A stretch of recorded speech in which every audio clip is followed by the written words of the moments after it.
Okay, so let's see what we're gonna do here. Um, the wife picked me up this book for $1 at a yard sale. I picked up these two Osprey books at the hobby store for $20 each, $19.95. And then I don't know what I was doing, guys, but I made this little thingy here. I'm always sitting down. I'll show you. So this is my desk, and there's my chair. And as you can see, it's a little busy, I guess. So I'm always leaning over the desk to do detail work. So let me get her out of the way. So what I did was I just put together this little thing here, which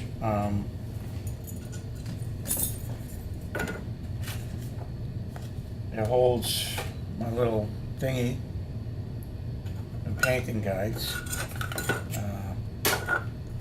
Can hold the knives. This is a cover, and then it actually screws on so it doesn't fall off. But what I use it for is when I'm painting, I'll see if I can get this without cutting my hand off.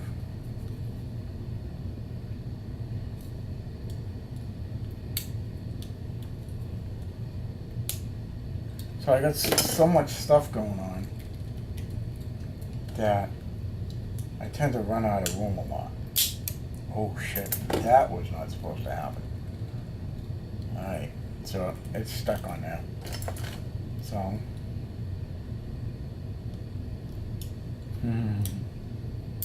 don't you love it when crap happens?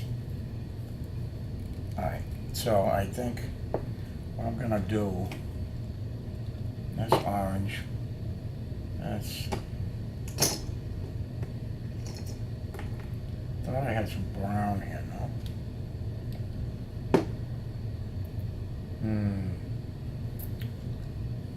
I guess I don't. So, what am I gonna do? What am I gonna do? No. Right shade flesh, orange. What had happened was, somehow I managed to bust up one of these containers. So I have a lot of these things hanging around. But when I was working on these troops, it must have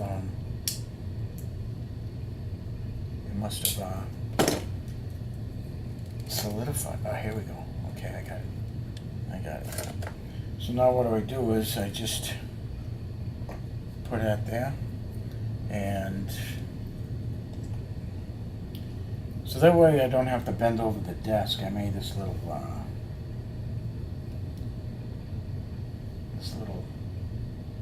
platform that I can paint on.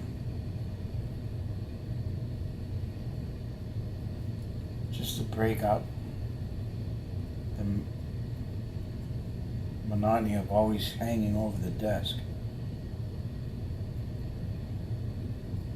So what I'm doing is I'm putting this brown wash over the troops.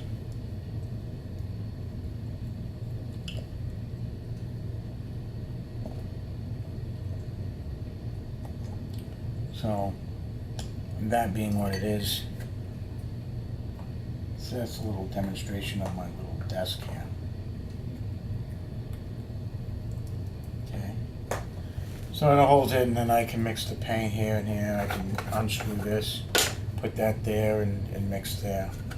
So that way it gives me a little bit more room, because what I find myself doing a lot is taking the figures and holding them here up to my face and over the desk, and I rest my feet on my paint box here. But then I found this to be a little bit easier. All of a sudden I sort of say, you know what, why don't I make this little thing here? So that's what I did. So I made this little contraption. So now, let me show you what's going on. Like I said, so I picked up Dunkirk, Operation Dynamo, Osprey books. And this is the evacuation of the British Expeditionary Force from the beaches of Dunkirk in May and June of 1940 and achieved fabled status in British military history. The 9-day struggle to decide the fate of the trapped British and French forces saw fierce battles across air, land, and sea, and as the advancing Germans fought to overrun the Allied armies before they could be evacuated from the French coast, in the face of ferocious attacks, the valiant efforts of the Royal Navy and civilian cruisers saved the expeditionary force from annihilation and preserved for Great Britain the means to carry on the fight against Hitler's Germany. The comprehensive account of Operation Dynamo is brought to life by archive photography, new maps, and original artwork. So it's got full color battle scenes, illustrations, three-dimensional bird-eye view, and maps. This was $19.95 in the U.S. It's £14.99 in the UK and $22.95 Canadian dollars in Canada. It's pretty cool book. Let's see if we can. We got Stokers.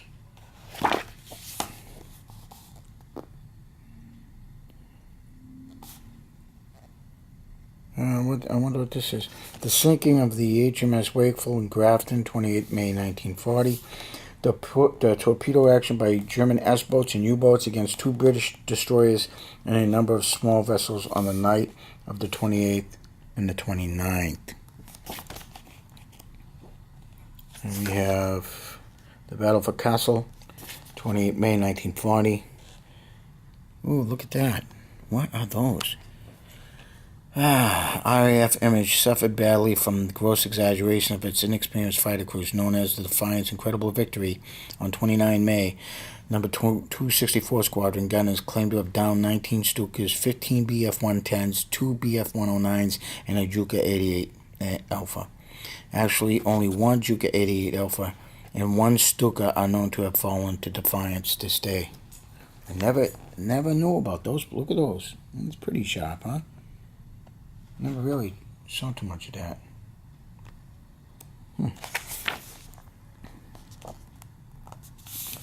I like these paintings, but I don't like it when they do these panels and it's a split down the middle. I'd just rather have one whole page here. If you could turn it this way, it would be cool. But when they do this split stuff, I think it really takes away from the painting itself. You know. Knocked out Panzer Kampfwagen 35T of the 6th Panzer Division PR-11. I guess that would be Panzer Regiment.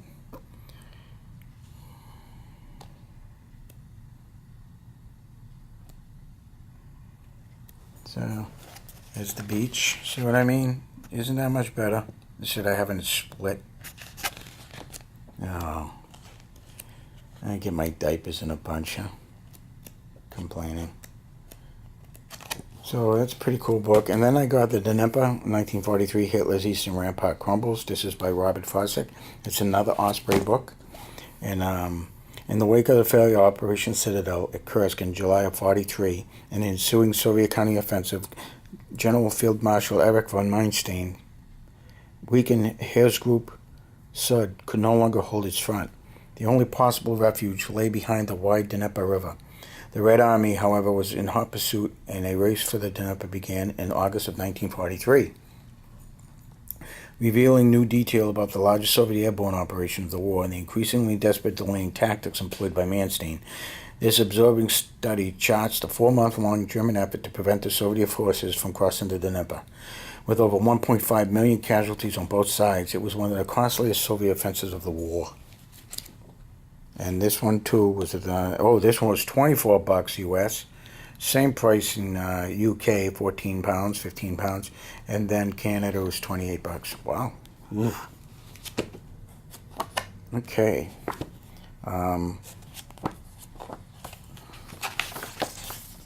It has the origins of the campaign, chronologically opposing commanders, opposing forces, opposing plans, the campaign aftermath, and battlefield today.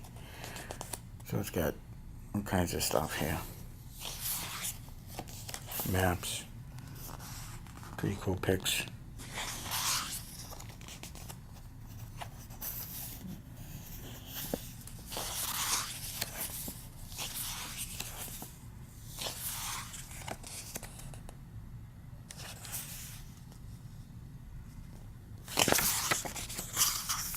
The Russians.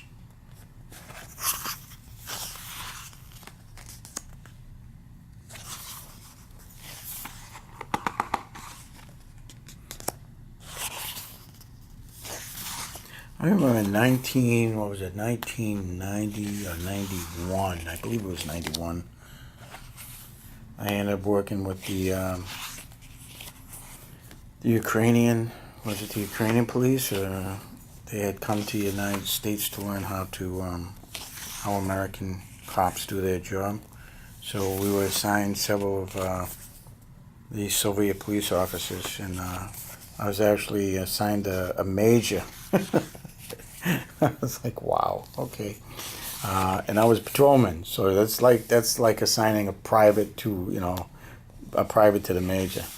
But that was interesting. We had a great time. Played lots of chess. Did a lot of walking about the city, and hit a lot of cafes. And I think he had a good time. I showed him a little bit on stops and threshold inquiries and that kind of stuff. But I actually had a great time working with the Soviets. I always liked the Russian people. I always thought they were hardworking, and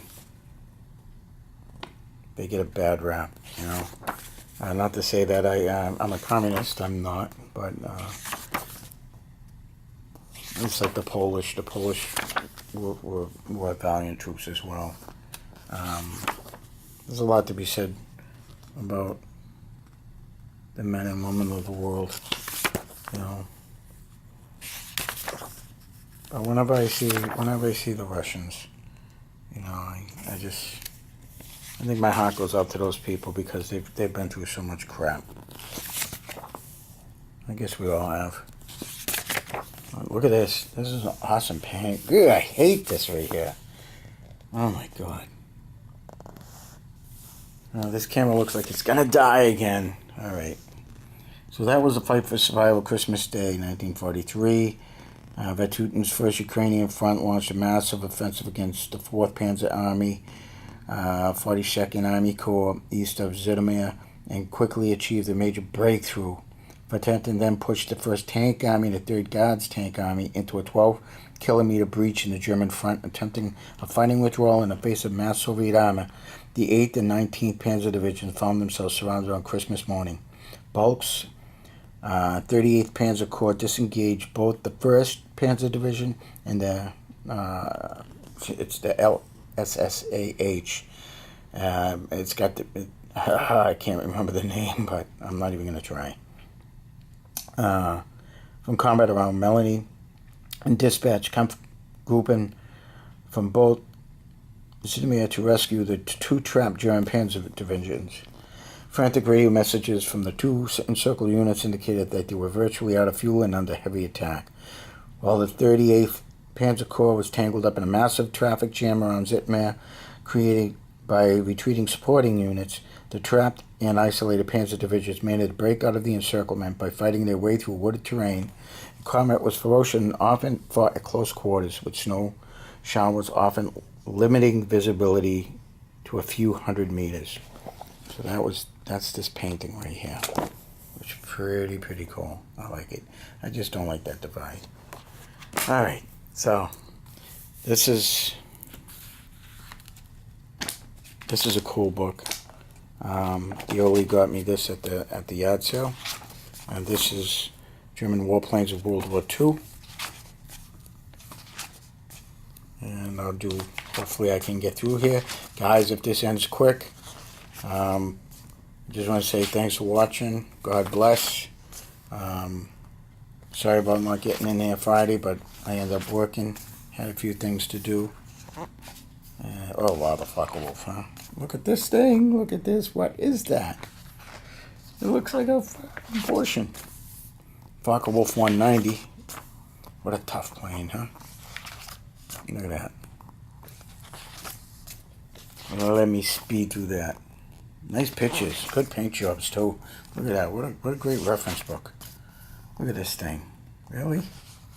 Piggybacking. The Focke-Wulf 200 Condor. Check it out. Condor. The Heinkel H111. That's a Heinkel. Wow. Pretty neat.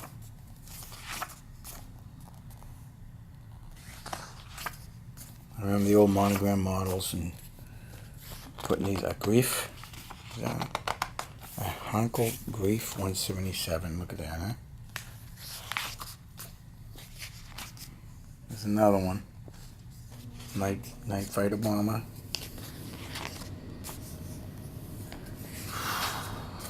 Stukas. Oh, yeah. Wow.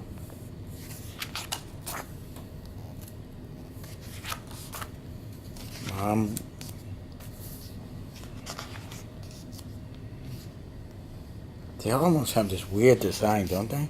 They're almost so similar.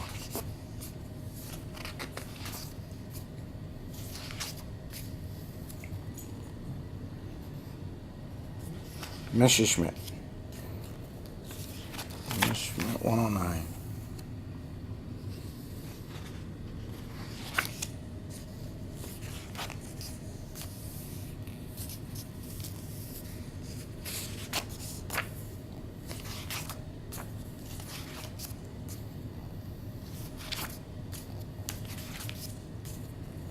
Messerschmitt 110.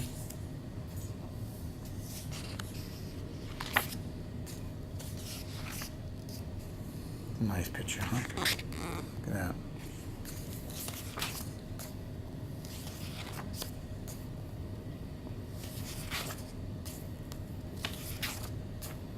Oh, the car.